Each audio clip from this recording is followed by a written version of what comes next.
We want to thank you for your life, for your dedication, for your compassion, for your kindness, for your endurance, for your generosity, for the coffee, for your humility, for your counseling, for your mentoring, for your teaching, for your coaching, for your pastoring, for the bonding, for your listening ears, for being our support, for correcting us, for encouraging us, for being here with us. We love you! We love you! Answer the call and obey God's command. He sent you here, we know you're in His hands. Your message from the Word touches our very soul.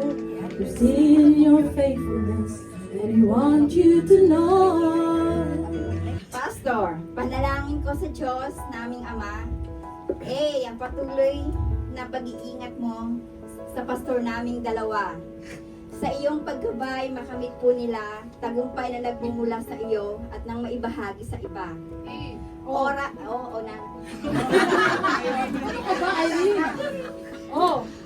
Oras at panahon na nilaan nila, pastors of COG Hong Kong na nagdarasal para sa kaligtasan ng iba.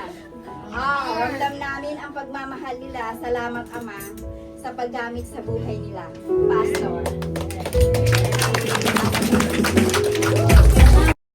Everybody sing. Pastor, we love you. We appreciate all you do. And God sees the sacrifice you made for Jesus Christ.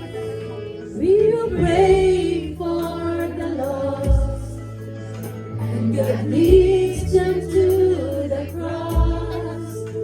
And we know one day you will hear your voice say, my child, where